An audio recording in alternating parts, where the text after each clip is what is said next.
తాకట్లో ఉన్న మీ బంగారాన్ని విడిపించి ఆ రోజు ఆన్లైన్ రేటుకి కొంటాం. Sharma gold company.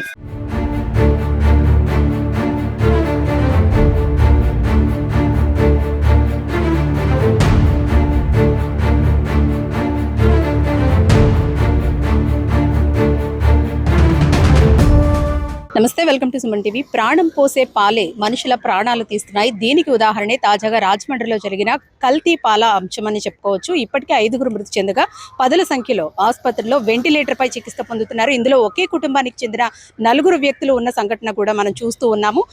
అలాగే 3 ఏళ్ల చిన్నారి కూడా వెంటిలేటర్పై చికిత్స పొందుతోంది. డయాలసిస్ స్టేజ్కు వెళ్ళిందంటే ఈ అంశం ఎంత సీరియస్గా తీసుకోవాల్సిన అంశమో మనకు అర్థమవుతూనే ఉంది. అయితే ప్రస్తుతం లాలచెరువు ప్రాంతంలో ఏదైతే ఈ కల్తీ పాల అంశానికి సంబంధించి మెడికల్ క్యాంప్ ని ఏర్పాటు చేశారు. ఎవరైతే ఈ పాలను తీసుకున్నారో వీళ్ళంతా కూడా చాలా మంది ఇక్కడికి వచ్చి టెస్టులు చేయించుకుంటూ ఉన్నారు. ప్రస్తుతం మనం అక్కడే ఉన్నాం. సార్ నమస్తే అండి.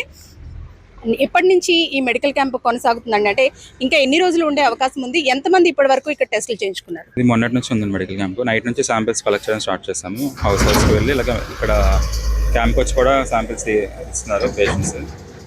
ఇప్పుడు సర్వే జరుగుతుంది. కొత్త కేసెస్ ఏమైనా రిపోర్ట్ అవ్వకపోతే అయినంత వరకు క్యాంప్ కంటిన్యూ చేస్తారు. సార్ మార్నింగ్ నుంచి ఎంతమంది వచ్చారు సార్? ఈరోజు 61 శాంపిల్స్ వరకు కలెక్ట్ చేస్తాం. ఏం చూస్తున్నారు సార్? అంటే ఏమైనా సివియర్ కాంప్లికేషన్స్తో వస్తున్నారా? లేదు అంటే కనుక కల్తీ పాల విషయానికి సంబంధించి ఇప్పటికే అందరికీ ఒక అవేర్నెస్ అనేది క్రియేట్ అయిపోయింది. సో భయంతో వచ్చి చేయించుకున్న వాళ్ళు ఉన్నారా, లేదంటే ఏమైనా సిమ్టమ్స్ వస్తున్నాయా? మెయిన్గా మనకి ఇక్కడ పాలు ఆ పర్సన్ ఎవరెవరు సప్లై చేస్తారో వాళ్ళకే చేయమని చెప్పారండి ప్రస్తుతానికి. అలాగే ఇక్కడ ఎవరైనా డౌట్ ఉన్న వాళ్ళు కూడా చేయించుకుంటున్నారు. అంటే ఎక్కువగా వాళ్ళు పాలు వేయించుకున్నాం తాగేమన్న వాళ్ళు వచ్చి చేయించుకుంటున్నారు. అంటే మీరు డోర్ టు డోర్ వెళ్తున్నారా సార్, లేదంటే వాళ్ళు వచ్చి చేయించుకుంటున్నారా? ఇక్కడ డోర్ టు డోర్ కూడా వెళ్తున్నాం అండి. ఇక్కడ దగ్గరలో ఉన్న వాళ్ళు ఇక్కడికి వచ్చి చేయించుకుంటున్నారు. అంటే అవైలబుల్గా లేని వాళ్ళు ఆ టైంలో. అంటే వీళ్ళలో ఏదైనా కామన్ సిమ్టమ్ చూసారా సార్? అంటే నార్మల్గా ఏదైనా ఇప్పుడు డయేరియా కానీ ఇలాంటివి ఏమైనా వచ్చినప్పుడు పరిసర ప్రాంతాల్లో ఉన్న నీట్నెస్ని అటువంటి వాటిని అంచనా వేస్తూ ఉంటారు. సో ఇక్కడ ఏమైనా కామన్ సిమ్టమ్స్ ఏమైనా చూస్తున్నారా వాళ్ళు? కేవలం మిల్క్ వల్లే ఇదంతా జరిగింది అనుకుంటున్నారా? పేషెంట్కి సిమ్టమ్స్ ఇప్పుడు సిమ్టమ్స్ ఎవరికి లేవండి. ముందుగా ఎవరికైనా క్రియేటిన్ లెవెల్స్ పెరుగుతున్నాయని చెప్పి టెస్ట్ చేయడానికి ఇది ముందు జాగ్రత్తగా చేస్తున్నారు. అందరికీ కామన్గా సోర్స్ ఉన్నది పాలు కన్జ్యూమ్ చేస్తారు ఒక పర్సన్ దగ్గర. అదొకటే కామన్ ఉందంతే. అంటే ముఖ్యంగా యూరిన్ బంద్ అయిపోయింది చాలా మందిలో. ఆ ఒక్క సిమ్టమ్తోనే హాస్పిటల్కి వెళ్ళడం జరిగింది. తర్వాత ఇలా క్రియాటిన్ పెరిగిపోవడం, డయాలసిస్ చేయించుకుంటున్న వాళ్ళని కూడా, చిన్నపిల్లల్ని కూడా మనం చూస్తూ ఉన్నాం. అంటే ఈ కల్తీ పాల వల్ల ఈ క్రియాటిన్ పెరిగిపోవడం, యూరిన్ బంద్ అయిపోవడం లాంటివి జరిగే అవకాశం ఉంటుందంటారా? కల్తీ పాలని కదండి, అదే ఏదో పాయిజనింగ్ అయ్యింది కాబట్టి అలా కిడ్నీ మీద ఎఫెక్ట్ అయ్యి ఉండొచ్చు. సార్ మార్నింగ్ నుంచి మీరు ఎన్ని టెస్టులు చేశారండి? 61 శాంపిల్స్ కలెక్ట్ చేసాం. ఓకే. ఈ కామన్గా ఏం చూస్తున్నారు వాళ్ళలో? కామన్ సిమ్టమ్స్ అయితే ఏమీ లేవండి. నార్మల్గా తీసుకుంటాం శాంపిల్. ఇప్పుడు ఆ పాలు రెగ్యులర్గా తీసుకున్న వాళ్ళు అతని దగ్గర రెగ్యులర్గా తీసుకున్న వాళ్ళ దగ్గర మేము శాంపిల్ కలెక్ట్ చేస్తున్నామండి. అక్కడ దగ్గరికి ఇక్కడ రావడానికి వీలైన వాళ్ళ దగ్గరికి వెళ్ళి మేము శాంపిల్ తీయడం, ఇక్కడికి వచ్చిన వాళ్ళకి కొన్ని కలెక్ట్ చేయడం జరుగుతుందండి. అంతే. అడ్వాన్స్గా ముందుగా గుర్తించడానికి మనం తీయడానికి చేస్తున్నామండి. అంతే. అంటే ఎటువంటి టెస్టులు చేస్తారు? ప్రజెంట్ ఎల్ఎఫ్టీ అండి, ఆర్ఎఫ్టీ, సిబిపి ఆ 3 చేస్తామండి. అంటే వీళ్ళలో కామన్ గా కిడ్నీ దాంట్లో అబ్నార్మల్స్ ఏమైనా ఉంటే గుర్తించి అప్పుడు పై అధికారులకు మేము తెలియజేస్తామండి. అంతే.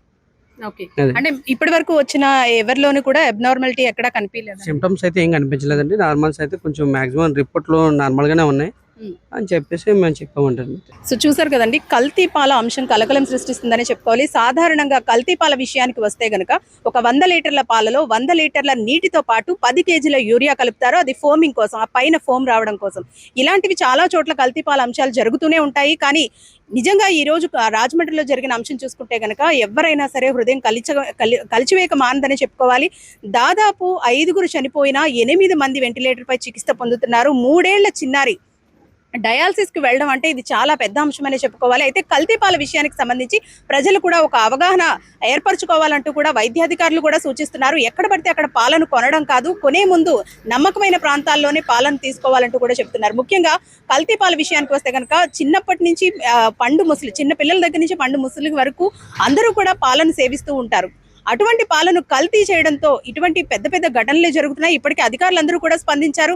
వైద్య అధికారులు మెడికల్ క్యాంపులను ఏర్పాటు చేసి నిరంతరం కూడా ఇక్కడ పరిస్థితిని సమీక్షిస్తూ ఉన్నారు. ఎవరైతే మృతులు ఉన్నారో ఆ మృతుల కుటుంబాలకు కూడా 10 లక్షల రూపాయల ఎక్స్గ్రేషియా ప్రకటించడంతో పాటు ఆసుపత్రుల్లో ఎవరైతే వైద్య సదుపాయాలు పొందుతున్నారో వీళ్ళందరికీ పూర్తి వైద్య ఖర్చులను కూడా ప్రభుత్వం భరిస్తుందంటూ కూడా నిన్న సీఎం చంద్రబాబు కూడా ప్రకటించడం జరిగింది. అయితే కల్తీ పాల విషయానికి ఎలాంటి సూచనలు చేస్తారు, అలాగే ఎవరైతే గణేష్ ఉన్నాడో ఈ పాలను సప్లై చేస్తున్న గణేష్ పై ఎటువంటి చర్యలు తీసుకుంటారు, ఇందులో ఇంకా ఎవరైనా ఉన్నారా లేదా అనేది మాత్రం వేచి చూడాల్సిన అంశం. కెమెరా పర్సన్ సుమన్తో అనుశ్రీ, సుమన్ టీవీ, కాకినాడ.